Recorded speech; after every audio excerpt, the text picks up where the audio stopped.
കേരള കോൺഗ്രസ് ബിയുടെ സമരപന്തലിലേക്ക് ASHA workers federation CITU പ്രവർത്തകർ ഇരിച്ചു കയറിയപ്പോൾ കേരള കോൺഗ്രസ് ബി പത്തനംതിട്ട ജില്ലാ പ്രസിഡന്റ് മനോജ് മാധവശ്ശേരിലും മറ്റു നേതാക്കളും പെട്ടെന്ന് ഒന്നമ്പരന്നു.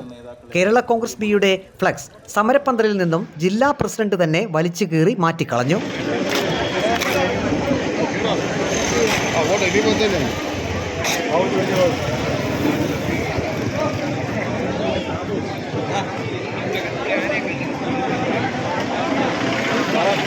രണ്ടു കൂട്ടരുടെയും സമരപ്പന്തൽ അടുത്തടുത്ത്. സമരത്തിൽ പങ്കെടുക്കാൻ എത്തിയവരെ മുഴുവൻ ഉൾക്കൊള്ളാൻ ആശാ വർക്കേഴ്സ് ഫെഡറേഷൻ CITUവിൻ്റെ സമരപ്പന്തലിനായില്ല. ഇതോടെയാണ് കുറച്ച് ആശാപ്രവർത്തകർ കേരള കോൺഗ്രസ് ബിയുടെ സമരപ്പന്തലിലേക്ക് കയറി ഇരുന്നത്. ഇതിനകം കേരള കോൺഗ്രസ് ബിയുടെ സമരം അവസാനിച്ചിരുന്നു. ആശാ വർക്കർമാരുടെ ഇപ്പോഴത്തെ പ്രതിസന്ധിക്ക് കാരണം കേന്ദ്ര സർക്കാരാണെന്ന് ആശാ വർക്കേഴ്സ് ഫെഡറേഷൻ CITU ഭാരവാഹികൾ വ്യക്തമാക്കി. കോവിഡിന് ശേഷം ഇങ്ങോട്ട് നിരവധിയായ പ്രവർത്തനങ്ങൾ കേന്ദ്ര സർക്കാർ നമ്മളെ അടിച്ചേൽപ്പിക്കുന്നുണ്ട്.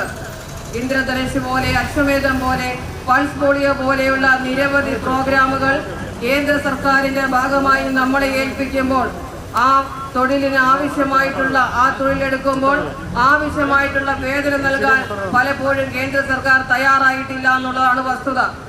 ആ വസ്തുതയിൽ നിൽക്കുമ്പോഴും സംസ്ഥാന ഗവൺമെന്റ് വേണ്ടത്ര പരിഗണന കൊടുത്തുകൊണ്ട് രാജ്യത്തെ ഏറ്റവും വലിയ ഓണറേറിയമായി കേരളത്തിലെ ആശമാർ കൈപ്പറ്റുമ്പോൾ തീർച്ചയായിട്ടും തങ്ങളുടെ ജോലി ആശമാരെ 10 ലക്ഷം വരുന്ന രാജ്യത്തെ ആശമാരെ ഏൽപ്പിക്കുമ്പോൾ ആ ജോലി ചെയ്യുമ്പോൾ മാന്യമായ വേതനം കൊടുക്കണം എന്നുള്ള യാതൊരു പരിഗണനയും നൽകാതെയാണ് ആശമാരെ കക്ഷത്തിലാക്കിക്കൊണ്ടിരിക്കുന്നത്. ആശമാർക്ക് 7000 രൂപയുള്ള ഓണറേറിയ പ്ലസ് 200 രൂപ ഹോൾ അലവൻസ്. അതാണോ സത്യം? ആശമാർ അത്രയും തുകയാണോ വാങ്ങുന്നത്? ഇത് പൊതുജനത്തെ വേണേ കളിപ്പിക്കാം. പക്ഷേ ഈ ഇരിക്കുന്ന തൊഴിലാളികൾ അല്ലെങ്കിൽ ആശമാർ ഒരിക്കലും അത് വിശ്വസിക്കില്ല.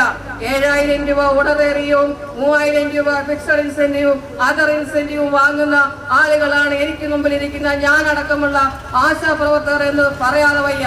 CPIM പത്തനംതിട്ട ജില്ലാ സെക്രട്ടറി രാജു അബ്രഹാം സമരം ഉദ്ഘാടനം ചെയ്തു. ആയിരക്കണക്കിന് ആശാ പ്രവർത്തകർ ഇന്നലെ കോഴിക്കോടും അതുപോലെ തന്നെ ആലപ്പുഴയിലുമെല്ലാം വലിയ പ്രക്ഷോഭണത്തിലാണ് പങ്കെടുത്തത്. കേന്ദ്ര ഗവൺമെന്റ് ആശാ വർക്കർമാരെ അവഗണിക്കുന്ന നടപടി അവസാനിപ്പിക്കണം. ആശാ വർക്കർമാർ ആരോഗ്യ വകുപ്പ് ജീവനക്കാരായി പരിഗണിക്കണം. ആശാ വർക്കർമാർക്ക് കേന്ദ്ര ഗവൺമെന്റ് നൽകാനുള്ള ഇൻസെന്റീവ് ഇനത്തിലുള്ള 100 കോടി അടിയന്തരമായി നൽകണം. കുടിശ്ശിക. അതോടൊപ്പം തന്നെ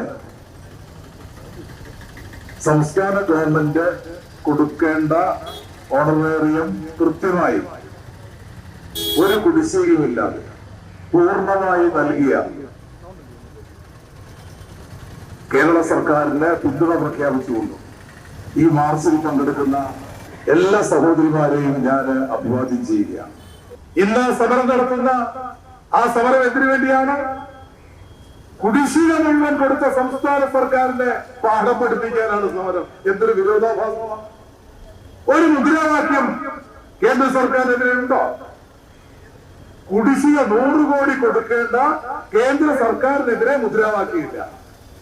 ആ സമരത്തെ പിന്തുണയ്ക്കാൻ കോൺഗ്രസ് പോകുന്നു, BJP പോകുന്നു, വേറെ സ്വതന്ത്ര സംഘടനകൾ ഇറങ്ങുന്നു.